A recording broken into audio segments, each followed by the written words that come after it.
à l'heure, il y a un instant, vous avez évoqué le monument à la gloire du maréchal Juin qui a été vandalisé, place d'Italie. On a vu les images, la stèle, et sur cette stèle, les noms des soldats morts pour la France.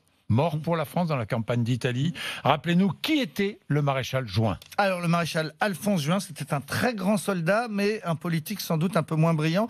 Il avait été major de sa promo à Saint-Cyr en 1912. C'était la même promo que De Gaulle. Que De Gaulle, oui, voilà, la même. De Gaulle, donc son camarade de classe, mais avec qui il a toujours entretenu des rapports assez tendus. Il a été grièvement blessé en 1916, pendant la Première Guerre mondiale. À peine remis, il revient et il se bat au chemin des Dames. En 1940, au début de la Deuxième Guerre mondiale, il est devenu général. Entre-temps, il couvre le retrait des Anglais à Dunkerque. C'était une terrible débâcle. Il est fait prisonnier.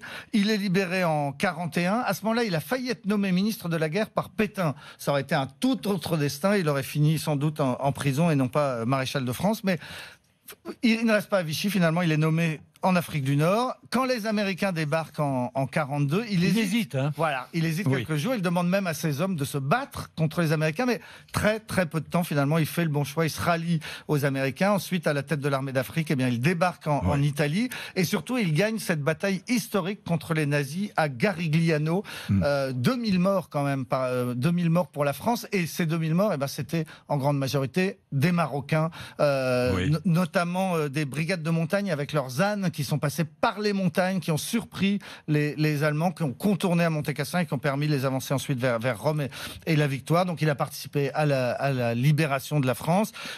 Il a été nommé, donc fait maréchal de France après la guerre. Il n'a pas participé au putsch des généraux contre De Gaulle en 61, alors que c'était, et encore une fois, il était pied noir. Hein, il était Algérie française. Il était très Algérie française, mais il a eu la bonne idée de ne pas se mouiller dans ce putsch. Il est mort en 67. Il est enterré aux Invalides.